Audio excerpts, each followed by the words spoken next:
This podcast is for informational purposes only and should not be considered legal, medical, or mental health advice. The views and opinions expressed do not necessarily reflect the official policy or position of the podcast and are not intended to malign any religion, group, club, organization, business, individual, anyone, or anything.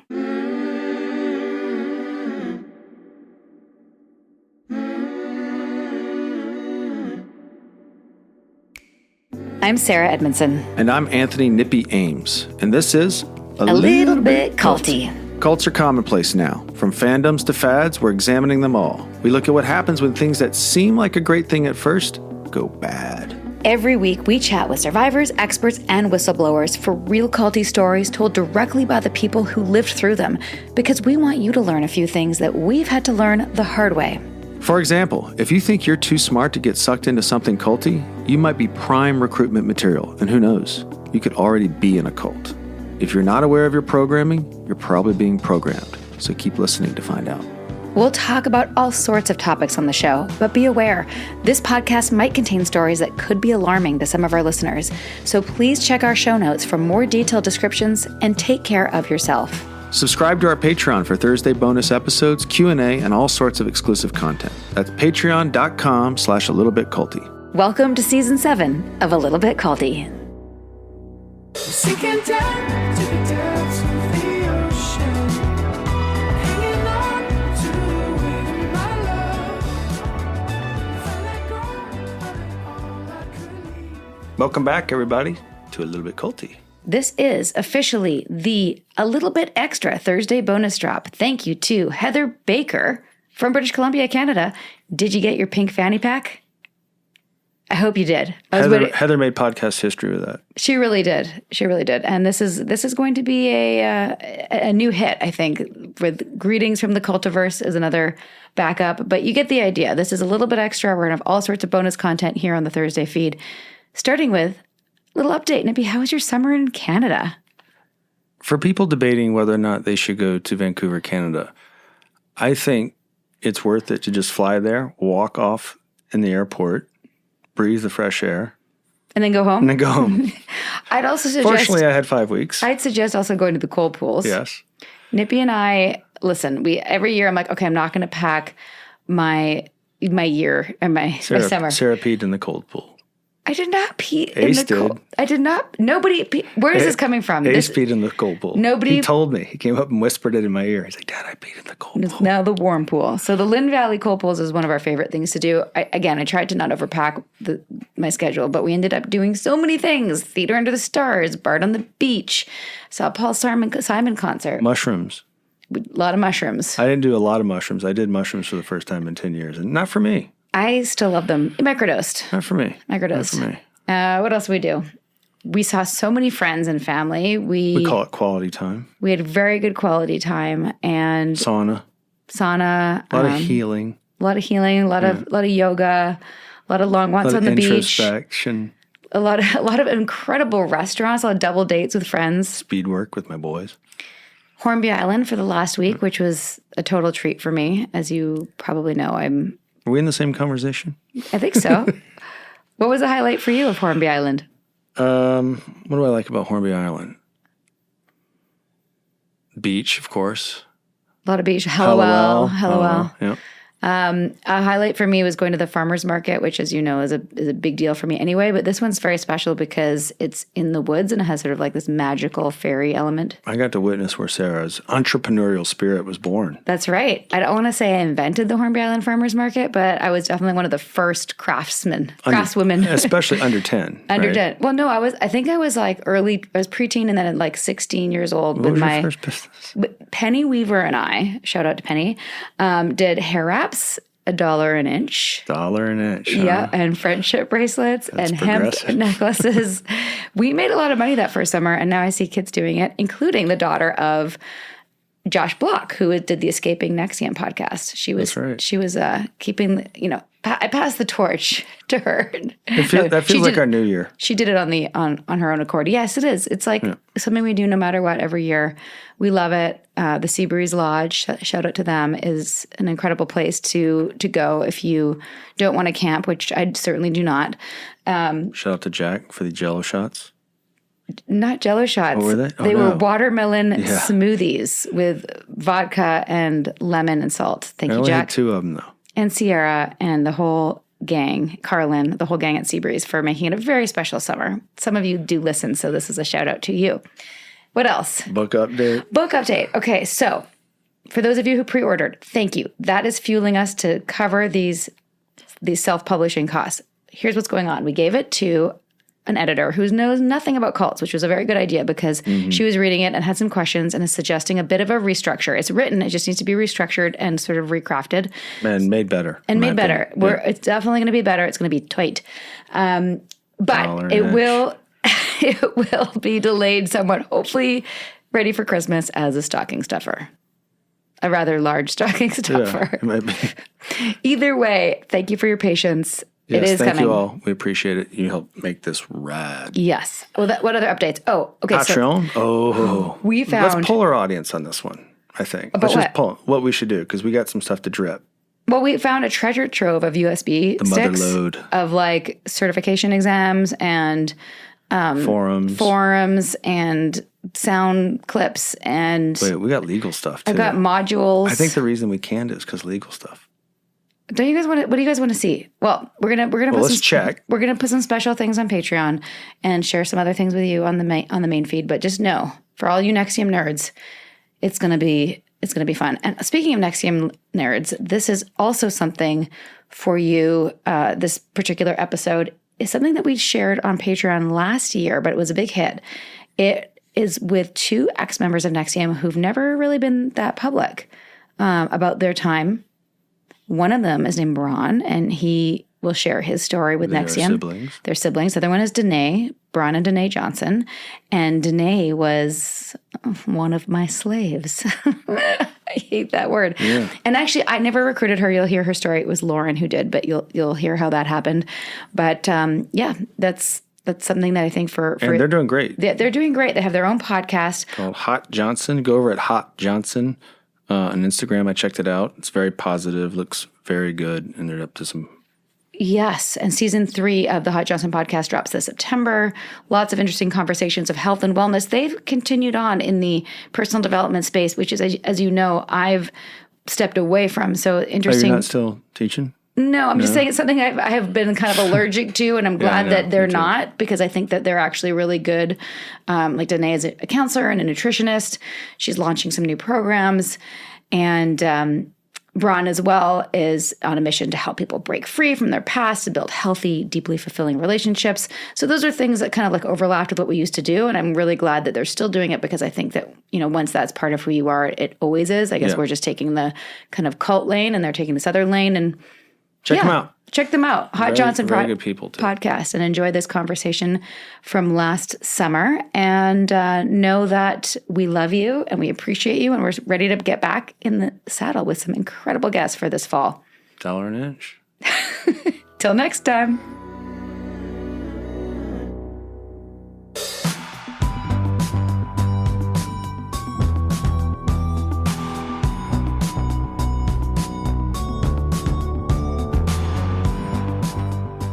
Oh my God, you guys. OMG. I have so many things I want to say of these 2 incredible guests. Welcome to Wave Production Studios, where we are sitting here today in Vancouver. This is special bonus Patreon content for our dear listeners who are so devoted. And we are really excited because we promised that we would find some guests in Vancouver that no one's ever heard from before. Yeah. These are them. out of the woodwork. Yes. Yeah. Now they're going to, after they hear our guests on the podcast, they're going to be like, wait, maybe I need to come and spill the tea. Yeah. And by the way, As the young Sarah, people do you say. notice how much, I'm not going to say better they are live, but I'm going to It's say better. so much better to be live. It's so I'm gonna great to say see better. these 2 people That in has to person. be our next and step. you're probably dying to know who they are, but I will. We're just going to keep holding We're just on. going to tease it along. Okay. So this week's special Patreon bonus drop is with 2 very special friends of mine, ex-NXIVM members. We, oh my God, I'm going to cry. Is that on your resumes? No, we try to bury that information saying, until I this was- point, and yeah. now it's like world news. You might as well just like get it out there. I find that, don't you find that, oh. Because that was our resume 7 years ago. So we have 2 ex-members. One is Bron Johnson. Hello. and his sister, Denai Johnson. Hi. I'm so excited. And I'm like, this is also very meaningful because we haven't seen each other since we've been in touch over the social media. We haven't seen each other since shit went down 7 years ago. Yeah. Oh, no, I've seen you. I've seen you, Bron. Coffee like in the square. I went for a walk or whatever. Yeah, it's been a minute. Talked about life for a minute. We talked about life, but Denai and I have It's been years for you has too. it 7 years? I don't Not think I've been seen you since since then. Wow. Has it possible? Because I don't think I. Yeah, I don't think we have. It's crazy. You look the same. You look the same haven't too. aged at all. Neither of you. So you What guys are are your close. secrets? What? What? So you guys are close. Yeah. Well, well, first of all, before we get into all the nitty gritty, how are you guys doing? Yeah, so good. So Amazing. good. Yeah. I some big life changes going on my end. I've been living in Vancouver the last 15 years and just moved back to the Okanagan, which is where Bron lives, where we grew up. I've been in radio for 20 years. I'm just kind of getting out of that industry and I'm in school full-time for counseling now. And Nice. Oh my goodness. kind of transitioning to, just wanting to help people, not in a culty way. In a real way. In a real way. Yeah. And Bron and I have just started a podcast together called The Hot Johnson. Oh, that's great. And the whole thing is like we're both life coaches. We both like authentically want to help each other. So kind of taking my past 20 years as a broadcaster, but now actually speaking about things that I really care about, helping other people. And So Are you in great. Vernon? Yeah. Yeah. My roommate from college was from Vernon. Oh, really? Yeah. Aw. Yeah. It's a nice place. It is a nice place. It's so beautiful. Yeah. Yeah. I want to hear more about that. And I was we bring you into the convo. Bron, how are you doing since I seen you last? Amazing. It's definitely been a journey, as it is for all of us, but overall, very well. I'm so happy to have my sister back. We're such a fantastic team to be doing what we're doing. I feel like the stars have lined up, if you will, for us to be working together now on this new project, The Hot Johnson. It's like a combination of our total goofball selves because we're ridiculous, but also have such a deep passion to really help people, which perhaps is a good segue to Yes. talk about how we all met. Yes. Well, that was actually our first question, as you know, because I know you listen to the podcast. I like the name, Hot Johnson. Yeah. It's like- Right? It also sounds like a drink. You got Like, two Hot Johnsons Johnsons over here. Nippy. Yeah. It sounds like a lot of things. I was starting, with the drink, and then carry on as you were. I can't actually even remember. And I used to have all this information in my head like a savant. But how did you get into NXIVM? Who recruited you? And what did you think you were signing up for? Tell us that story. Yeah, that was way back in 2010. I was going through depression at the time. That was a closet secret. And I heard about NXIVM through Denai's contact. Shout out to Zen Shane Lim, fantastic human. But he was the one who I originally sat down with, had a coffee, invited me out to one of your guys' pitches. What did you call them? Intro nights. Intro nights, Intro thank session, you. yeah. And I actually do remember stepping into the building and was floored by what I felt at the time. And it was authentic, and we'll get to that a little bit later, but the love and the professionalism and the just all these like awesome humans who were artists, actors, and also shared the same passion as mine, which was to help make the world a better place. And it was Mark Vicente and you doing the intro, Sarah. And I was just absolutely floored by these, what I saw was just two incredible people leading this idea of wanting to make the world a better place. And it was authentic because you guys obviously were victims to the whole thing to begin with. And it was immediately something that I felt I wanted to be a part of because it looked and felt and sounded so awesome. It felt like the community that I was always looking for through different MLM companies, etc. So I thought I was joining a movement that was partly helping make the world a better place and also learning a bunch of different skills on how to make my life better, both on a personal and professional level. Great. And I was excited. Yeah. Sounds like a lot of people's journey. I'm wondering, was dare I in a say. power suit? Was I in a blazer? And 2010, it was a lot of power suits. I think so. And How did I look? How was my hair? all of the questions you're going to ask me, how did I look? Let's enough about you. Let's talk about me. Cool Did you like story, me? but Were we was I wearing a friends? power suit? I do remember one thing from that night, though. I remember Mark asking the question it was a big group of people. Yeah, It was those probably got like big. 40, 50. The room was packed. We used to have big intros. Yeah. And I remember Mark looking out to everybody and asking the question, what do you guys want in your life? And I just piped up. I raised my hand. I think I was the only one. And I looked at him, and I remember you looking at me too. This was 14 years ago. And I said, I want to be doing exactly what you guys are doing. And we're like, bing, bing, bing. Yeah, you were like, Get them. was that a hyena, Nippy? What was It that? was a panting dog. Oh, okay. Nice. So you guys didn't catch that? No, I don't know. It was great. I got the vibe. All right. But- I'll stick to Lion King. people. I'll stick to people. Lion King hyena vibes. It's funny, like the little moments we remember, the things that stick out from those initial experiences that you remember that. Yeah. Yeah. So you Yeah. signed up that night for a 5-day, or what'd you do? I didn't sign up. I signed up for the weekly, what was it called? Ethos. Yeah. Thank you. Yeah. And I came almost every weekend for the entire year. And I don't know if this is a good time to segue into red flags. Sure, yeah. Well, yes. Well, start with some of them, and then I want to hear about how Denai heard about it. Yeah. Of course. Her story is a lot different than mine. Yeah. So I'll touch on mine first. And the answer is I didn't have a lot, if any. I think perhaps I'm a little bit unique in that. And I think I've thought of this. What were my red flags coming in? I think if there were any, it was that everyone seemed a little too perfect. Mm. It was kind of like happy, shiny Like people. Stepford Wives kind of vibe. Yeah. Happy, Yeah. shiny people Mhm. vibes where everyone just looked too put together. But at the same time, there was a stroke of authenticity to all of you. And that was real because everybody that was there thought they were signing up for the same Right, thing right. that I thought I was signing up for. Right. So if any red flag, that was it. Mhm. But it was so minimal compared to what it felt like I was getting. That's a common experience. If you didn't do anything past ethos or even a 5-day, you could have a seemingly fine experience and Totally. Unscathed. unscathed. Yeah. And you actually get something out of it.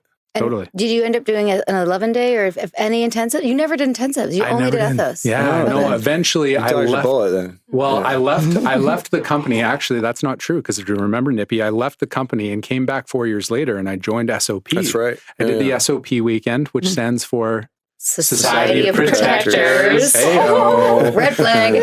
Protect what, you asshole I keep know. in here? I Yeah. know. I know. Do you guys refer to him as Voldemort on this Voldemort, Yeah, KR, right on, Alan. Yeah. asshole? Yeah. Douche. Douche. Oh, any of Douche those. works. Yeah. So I left and then came back. And then I eventually went to New York and to Albany for about a week because I got recruited to join that. I forget what it was called. It was the XOXO. SOXO. Oh, yeah, I forgot about that. Oh, Yeah. And then you didn't stick around though, I right? didn't. I was there for a week, and that out of the whole my whole executive success programs experience, NXIVM experience, that was a big red flag because it was so unorganized. I got pitched this. yeah. Yeah. I got pitched this company, this idea that was like going to be the best thing ever, and I remember showing up, and the people leading it were like hardly knew what they were doing, and I was like, "What the am I doing here? Yeah, you Why can am I swear. here? Yeah, Yeah. what the fuck am I doing here?" Horror stories from XOSO.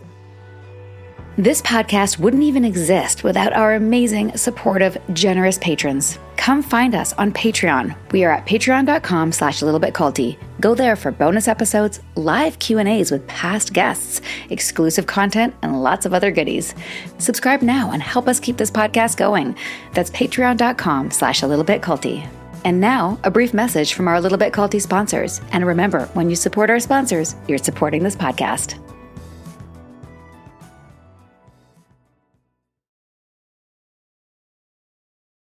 You've heard from our sponsors. Now let's get back to a Little Bit Culty, shall we? Didn't Claire tell you, or maybe this was somebody else, I can't remember. There's a bunch of people that went and then didn't stay because Claire basically said you have to give up everything else that you're doing and you only have to do this. That's what happened? Yeah, she definitely did lay that down. I don't think she said it in those direct words, but maybe actually she did. Like, come to think of it, it was a long time ago. It was about 11 years ago. But I think the biggest thing, because I remember having a one-on-one with Claire, the biggest thing was that I wanted to pursue life coaching. Like, that was my passion. That's right. I remember that. It's what I'm doing. It's what I'm doing now to this day. But that was the quote unquote conflict of interest of me not being able to be a part of NXIVM anymore because my highest interest, my highest goals in life was to like have my own company, essentially. So it eventually became a conflict of interest, and I walked away. Good. Thank God. I remember that. Yeah. I remember that. Yeah, I remember that too. I don't know if you know this because we probably never talked about it, but XOSO, so this program that you were invited to go to, what year was this? Do you remember? 2013 or 14. Yeah. So this was like around the time we'd had Troy. We did that together. And I did, yeah. You sure? I mean, you participated I for hope so, at least I've a been few raising minutes. him for 10 at least a years. few minutes. At least a few minutes? Thanks. It's just Give a him more joke. credit than that. Yeah, it was 20 to 23. 2 pump chump over here. No, but sorry. We'd had our baby, but like I didn't realize how disillusioned, or like not happy I was in terms of like there were a lot of problems. But we had people in our in NXIVM, like I'm not going to say names. One woman's name starts with an L. I don't know if you remember. She was my assistant at the time. She went and she was a hockey player, and Keith had promised her to like take her to the Olympic level. And we were like, we sat with her. We sat with her in the center down there as you walked down. I was in her living room.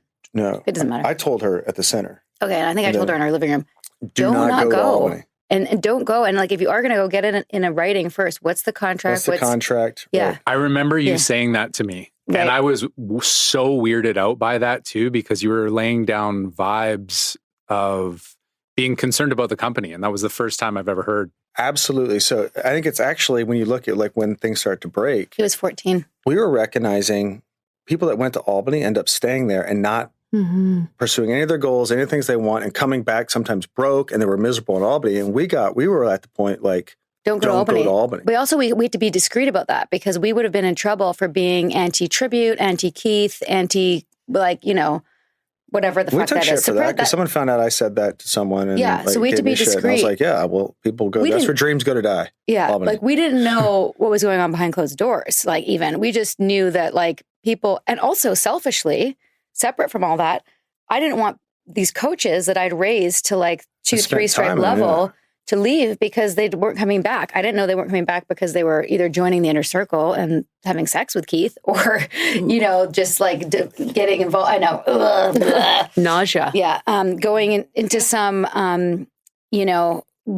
agreement like that person I was just mentioning. Like, basically, those people were being brought in to, run the company, or either to Cheap labor. Keith was trying to bed them, or it was to grow one of these companies, and then basically grow these companies for nothing. Like none of these companies were ever designed to be profitable or to grow. He just wanted to be like, oh, let's see how many new people can we bring here. And I think he actually was trying to dismantle Vancouver. So when I think we lost like half of our It coaching was staff crazy. to XOSO. Yeah. Right. So Yeah, like there's a large chunk. imagine you're a coach. Like imagine having coaches that you work with and then having them all leave to like do this other thing. So it's partly selfishly, but also No, it was a product of a lot of work. also caring for people and thinking that's not a good idea for you. Like I knew that. Yeah. So Yeah, nothing. that's, I mean, That was your red flag. yeah. Well, yeah, for sure. It was definitely a big one. And that's in a nutshell my experience with NXIVM. I think the bigger, quote unquote, bigger story, or the more horrific story, has to do with Denai. And so I don't know if you want to get into that yet. Well, we'll hand it over today, but I'm sure there'll be lots of, as we talk, memories that come up, and Mhm. so Well, also, good feel on free to- you for like recognizing your value and being like, no, I'm not pursuing this, because they could have conned you and you would have been like a coach for however long and you wouldn't have built anything that you ultimately ended up doing. Yeah. I mean, Right. thank God for people like you guys who were actually legitimately trying to do something good in the world. And I think you acknowledge, correct me if I'm wrong, but I probably wasn't the only person that came forward and said, actually, my value lays over here. And there was probably a part of you that wanted to stick by the company and reel us back in. But you also, I can say we were Yeah. losing a quality person. Yeah, I mean, Right? there So that was would like- have been a downside for yeah. me. Like I'm losing, like I'd be sad to lose you, but there was definitely a part of me that was like, go, Yeah, go, for sure. yeah, go do your thing. Like, Yeah. but I couldn't say that. right. Do you know what I mean? I felt it though. You felt it? I did. Oh, good. Well, of course I did. And not just from you, but all of the other lovely people that I felt were in a mentorship role on my behalf while I was in. Mm-hmm. Yeah. Yeah, for sure. It's the same kind of thing like when Bonnie left, like when she was the first person to leave, that was the sort of domino of us actually leaving. She didn't tell us why she was leaving. She said she was going back to LA to pursue music and film and television. And I was like, great, that's what you came to do in the first place. Like, go, be free. And then, behind closed doors, all the green sashes, which I am one of, being like, well, she's never going to, and I'm like, shit, you guys, you're assholes. Like, what do you think we're supposed to be doing here? Like, she came for these Then she goals. booked Star Wars. And then she booked Star Wars. I know, like, it's okay. So great. Anyway, if you think of more stories as Denai's talking, just, interject. Well, perhaps I can lead into a good segue because from 2014 to 2017, that's when Denai really, correct me if I'm wrong, that's when you really started getting into the company. Denai wasn't in the company while I was in it. Oh, right. Yeah. You referred her later. Pardon me? You referred her later? Well, I don't know. I think you were just ready to be a part of something like that between 2014, and I don't want to speak for you, but between 2014 and 2017, that's when that's when you were involved, and well, I'll let you speak. I'll let you speak about your whole story. Why don't you tell my whole story? No, just kidding. Or, well, the segue was, so did you refer Denai? No. I had met, do we say names? We can say Shane. Okay. Shane. Let's call him Shane. Okay. So Yeah. I had met Shane. Yeah. I was working for his company and he was in NXIVM. And so he introduced me first. And at the time, I wasn't ready. You were ready. So you went in and joined before I did. Mm-hmm. And then it wasn't until after that I had joined. Yeah. And so you what year was that? I feel like I was 27 years old. What was that made me when I started? Really? Yeah. You were 27? Really? Yeah, I was thinking about this earlier today. It's so interesting. There's like something about the age of 27 being like the quarter life crisis. So I can validate that. And actually, this is from the horse's mouth, the horse being Vanguard. But he stole it from astrology. It's an astrological thing. He says the people that are most open and receptive to this, normally around the 26, 27, 28 Interesting. age range, because they've gone out into the world, they have enough life experience to figure out that maybe what they're doing is not working and they're open to something else. Yeah. I'm paraphrasing him saying that, but I think But collectively also, that's where... If you believe in astrology, right? There's that thing about I don't. I know you don't. But what's it called? It's like I'm not... Venus rising. Oh, it's a God, thing. yeah, Hold it's on. getting me. Wait. Were you coming to your fifth house? Yes, what's it from Hair? Well, the musical Hair? Yeah. What's the thing about, there's a... Retrograde? No. Keep That's going. all I got. naming all the That's all I things. got. I Yeah. got retrograde. Keith, Mercury, Sarah. not Mercury rising. You're rising? No, it's something Your like moon? that. I can't remember what it's called. But Anyway, it's 27. Saturn returns. Yeah. I think it's Saturn returns. Okay. Okay. And it's Yeah. But at 27, it's supposed to be the end of childhood and the beginning of adulthood. And Okay. it's a big, like a lot of people make major life choices there. And if you're feeling particularly lost. now. Yeah. See? He's been converted. Yeah, that didn't take much. I believe. Hallelujah. Anyway, so you're 27. Yeah. You're I still was- susceptible to bullshit. Did you come to an info night or how'd you get there? No, I think Zen, did I? I don't know if that was the initial introduction. Maybe it was. Maybe I did go to Info Night. Yes, I do recalling because I remember having a brief conversation with Mark Vicente. But I was a little bit like, this feels a little pitchy. Like I'm always a little bit like with any kind of like salesy type things, Yes. I get a little bit turned off. So for me, it was a little like he was saying all the right things. And I was a little bit like, okay, this is bullshit. So I actually didn't join right away. But I, much like Bron, was going through a challenging time, 27 years old. And I think I knew, as Vanguard said, that time of my life, I had done enough life that I knew I was doing something wrong and I wanted to live a happier life. And so I had met with Shane. I remember him and I went and had a little coffee on the Stanley Park seawall or whatever. And I remember the conversation I had with him and I was crying and I was just like ready for a change. I was just like really ready at that point. And so at that point I enrolled and I can't remember if I started with ethos or an intensive. But I mean, I ended up doing both. I did all, the 15-day, in the five-day increments. I did ethos, I did jeunesse. I ended up doing a decent amount of it. Yeah. Did you Well, before I get into that, what Yeah. were some of the highlights? Some of the highlights. Yeah, like what was good about it when it was good? For me, it was so good. I still say to this day, people are always like, "How did you join a cult?" I never understand people who join a cult. And it's Oh, like, yeah. well, Welcome to first my of life. all, Yeah. we didn't enter into this damn thing thinking, "Sweet, I'm joining a cult." Yeah. No, we have. I think if you're somebody out there who has a desire to grow and evolve and heal as a person, you're probably gonna try out some retreats and some workshops. And at some point, something's probably going to be a little bit culty. Mm-hmm. And it's just unfortunate that, oftentimes it could be a good thing, but why is there always some dude wearing white linen who wants to have sex with all the women? It's and like ruins cliche. it? Come on, people. Come on, guy. You know? Like, yeah. So But I when don't that's know. what you want, there's only so many ways you can dress it up, I guess so. right? Yeah. If you can't get it. Oh, well, you're saying if he couldn't get it on his Like, own. if he's Yeah, at- yeah, if he he's couldn't after get it in sex, normal there's ways. so Right. many ways you can hide look at that him. intent. Yeah, right? no, Like, for sure. For sure. Although, I don't know if you heard our episode with Karen Unterreiner. Do you remember Karen? Yes. She met him you when keep he... trying to make a Oh, case yeah. for how he may have been attractive. I'm at saying one the point. way she And described will him, I shoot don't it down know. every Yeah. time. No. I think He's- it's possible that in the 70s and early 80s when he was working out, he may have been cute. Okay. Not now. I'm not. That's just That's not what- even. I Just gonna trust. hang out. for the Yeah, rest of the I podcast. know I Yeah. get shit for that. I'm just trying to figure out what the appeal was, and I trust Karen saying, Yeah. I mean, well, whatever. She found him attractive. Coercion. She said that at that time on campus when he was on the swim team and he was Yeah. all chiseled. You really and think he had was on the swim team? Well, whatever. That's what she said. I Okay. wasn't there. I'm not an Okay. investigative journalist. Okay. The way she described him, I was like, okay, so he had some Riz, as the kids Oh my say these God. days. God.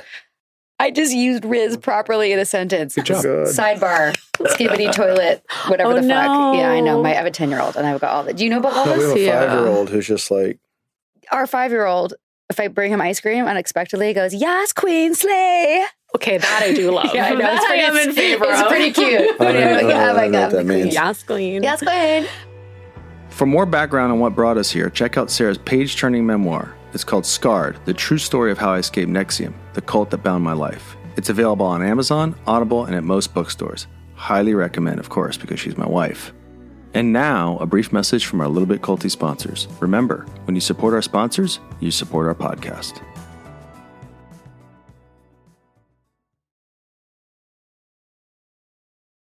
Break time's over, people. Let's get back to this episode of A Little Bit Culty.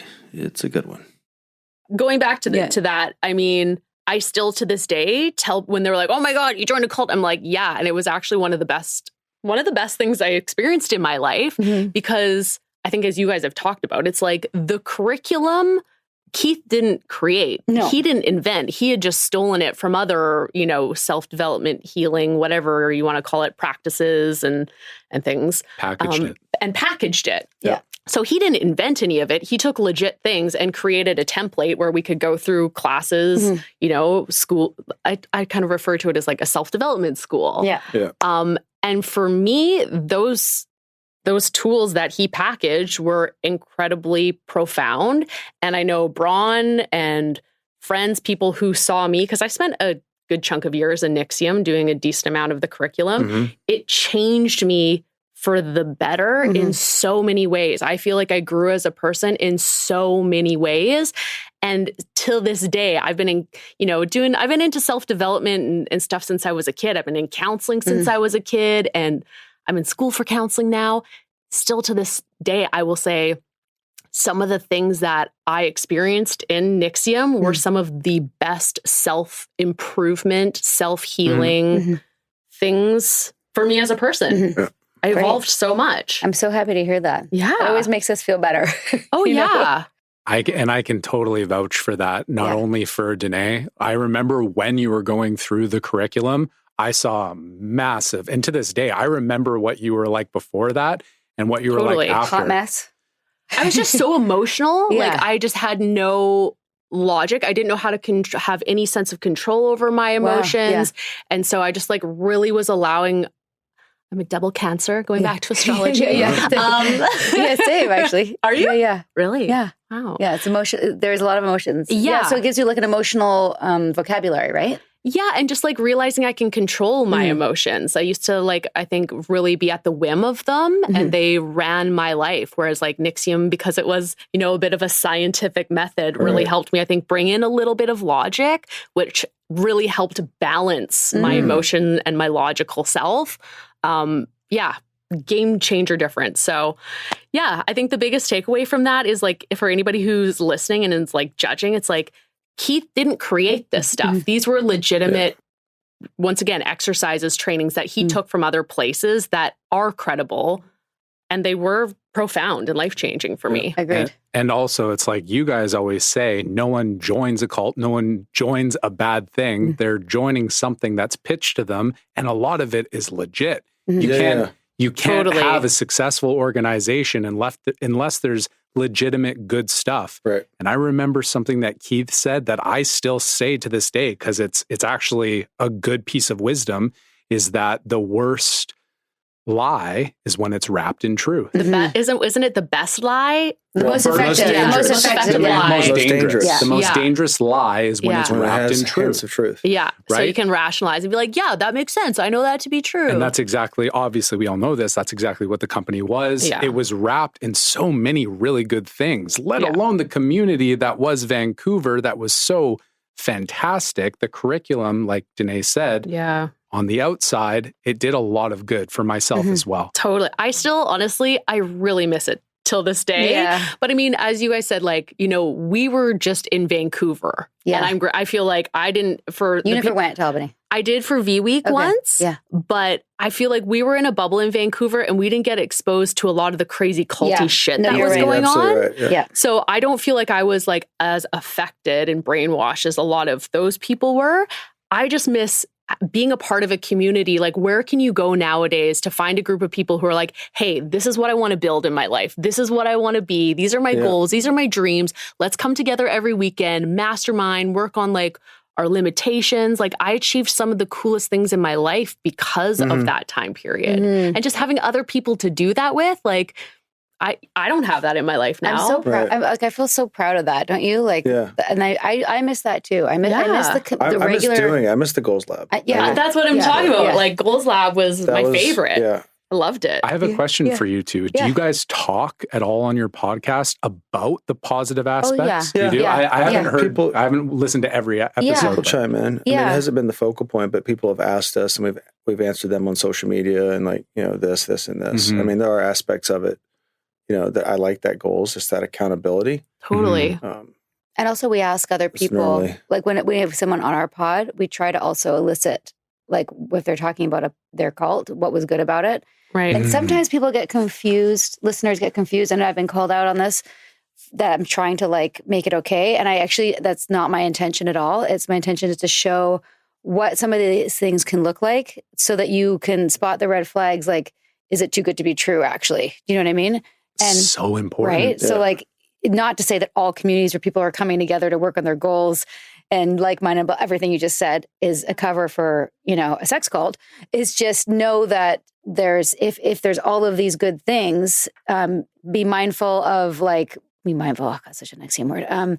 That happens every now and then. I'm like, ugh. Someone said integrity in my yoga class today, and I just had a little bit of like, ugh. Like not a reaction, but just like, it's just the word is Yeah. like, ugh, hate it. But yeah, so I try to elicit what was good so people can see, like you said, Why Bron. people were there. Well, yeah, why people were there. What were you joining? What was Totally. what was the front? What did the front look like? So that they Yeah. understand what was the back. Yeah, I don't think we have to throw the baby out with No. the bathwater. It's like there were legitimate good things Yes. to it. And unfortunately, there was a very bad seed. Yes. Well, you know And- what? You said front. Yeah. And like, it wasn't a front to us. No, No. we were So we were running the front in earnest. Totally. 100%. like the mafia. We were in the convenience store, selling bubble gum. We were cosplaying a community of like-minded people. Meanwhile, levers were being pulled by someone who had no interest in Yeah. it. But Yeah. I think that's like and I'm sure you guys have talked lots about this too. It's like so many other companies out there, like, employees, people who are working for certain companies probably think that they're, it's a good company. The intentions are good, but you never know sometimes, especially if it's a really large company, what's going on at the top. And, it's like, Our It's economic coming out. system. Our economic system, it's Yeah. coming out. And especially when you've had the volume of interviews and conversations we've had, yeah, I can hear people talking, and I can hear, oh, he doesn't know that he's in a coercive Oh, wow. whatever. I can hear it. And I can almost sense it. And then there's certain things like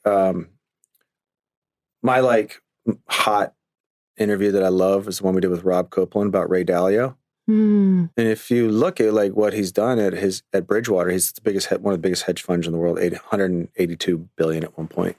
It's like the way he set it up. It's like I think people just get in there and they start making money, or they start doing something super successful. If you have the impulse to rule, and you can, those people take it. And like it's hard. Totally. What do those people look like? I mean, the government comes in and to solve your problem and normally ends up causing it. Yeah. So how does that happen? And all of us have been through congruencies and have a situation where we've been through something like that. And after doing a volume of interviews, it's hard to see how it can't happen unless there's proper checks and balances. Yeah. And the checks and balances we have are like incentivized incorrectly as well. So it's just someone's going to abuse power if it's there to be abused. Definitely. And that happens I feel like just like the label of cult, like when people hear we were in a cult, that is like people have certain judgments or thoughts around that, but it's really the same dynamic that's being played out in exactly the circumstances you're talking about. That's basically our podcast. Yeah. Every episode, it's like, where does this play out over here? And Totally. Over here, Well, over and to here. your point, people hear cult and go, that won't happen to me. Yeah. So the cult moniker, It's got pros and cons. while it's to it. necessary, it has its drawbacks because people go, oh, cult, that would never happen to me. But And then they tell me about this abuses group of power, that they're part of, and I'm like, that's a cult. abuses of power in cults go on in businesses. They go on at Ray Dalio's. All the same things, all the hallmarks, all the abuses of power that we've come across are going on everywhere. Totally. And I guess that's really what it is. Like, instead of like having to use the term cult, we could just say abuses of power. Yeah. Abuses of power are happening everywhere. Yeah. Well said. Yeah. And Yes. Vanguard, douchebag, there was one SOP weekend called like It was all about that, right? Power. It was like Power and Control. It was a weekend about it. And one of the things I still remember to this day is he was talking about power. He's like, if you don't recognize your own power and own it, someone else will and use it. Ooh. It just gave me goosebumps. He's a power sucker. He harnessed our power for his own gain. Yeah. Well, like he's and- telling you, that's where I was like, fuck, he did that to everyone. Yeah. Yeah. But he warned us that's what people do. Yeah. Like a true sociopath. I just remembered, like, that's why, like, in certain situations now, when I feel like it's going on, I never ever like allow that to happen. But make sure you're owning your own and not trying to take more than whatever. But most good people doubt, like, oh, did I earn? They have that discerning kind of like, is this too much? Yeah. Those people don't, Yeah. and they get further They because they're take able and to do take. that. Yeah. Totally. That's why it's so important to like own your. You know, Michael Jordan took a $30 million contract in 1998. They didn't sign another $30 million contract till like 2018 because he knew he was worth $30 million, not because he wanted more money. Yeah.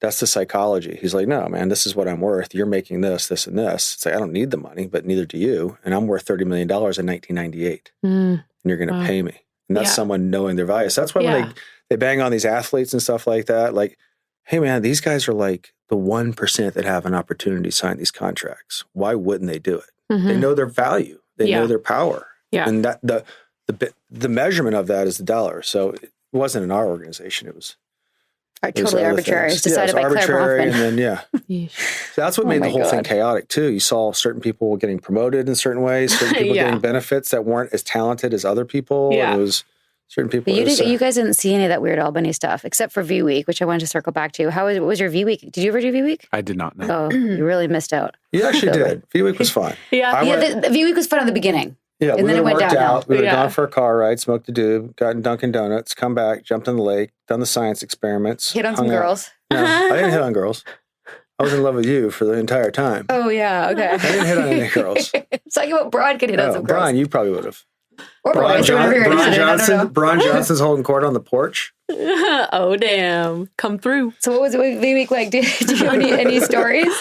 I mean, it felt like adult summer camp. Yeah. It was just kind of weird. That's exactly what it was. Yeah. I mean, I never did summer camp as a kid. So like What you imagined it would be in the movies?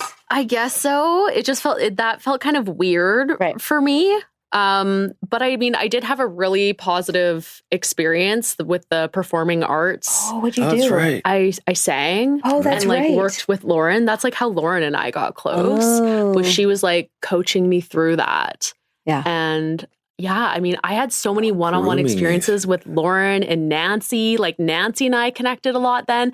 That's where she's like, oh, we need to get you a different coach. And I feel like, you know, when you guys talk about like I feel like I kind of got moved up to coach a little bit quicker because I feel like Nancy saw my passion and your she was potential. just like, we need to expedite this one, you know? And didn't you feel, how did you feel when that happened? I mean, I was good with it. To be completely honest. But do you feel like, I know for me, when she did that with me, Yeah. I felt really special. Like Oh, sort of the yeah. president of the company was seeing something in me. Yeah. Totally. No, Yeah. I definitely felt I had a few EMs with Nancy. Like, yeah, I mean, it was so shitty when all this stuff went down because I was like, oh man, I legitimately loved Nancy and Lauren and I had such great experiences with them. Mhm. You know? I know. Yeah. And that whole section of your experience. Yeah. Guess what, listeners? I'm going to save for part 2 with our guests, the Hot Johnson team, Denai and Bron Johnson. So stay tuned. I'm going to pause it right there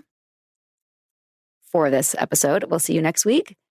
Do you want to know what happened to Denai and what happened with her in? Oh my God. When they tried to get me Next into week. DOS. Oh my God, you're going to have to wait a week. I'm so sorry. God. It's a juicy story. It's a juicy Sarah, story. it's like a soap opera now. I You know. like tease it. And I you know. tease I it. always like make fun of other documentaries for making it all salacious, and now I'm doing it right here on Patreon. I'm like, you can't beat him, join him. Do you like what you hear on A Little Bit Culty? Then please do give us a rating, a review, and subscribe on iTunes, Spotify, or wherever you listen. Or even better, share this episode with someone who you think needs to hear it. Maybe they're in a cult. Maybe they're a little bit susceptible. Just share the love. Thanks. Okay, everybody, that's the end of part 1 with Bron and Denai. Come back next week to hear part 2. Sinking down to the depths of the ocean. I'm hanging on to the weight of my love. If I let go of it all, I could leave, but I know I won't. A Little Bit Culty is a Trace 120 production. Executive produced by Sarah Edmondson and Anthony Nippy Ames in collaboration with Amphibian Media. Our co-creator is Jess Temple Tardy. Audio engineering by Red Cayman Studios, and our writing and research is done by Emma Deal and Kristen Reeder. Our theme song, Cultivated, is by the artists John Bryant and Nigel Aslin.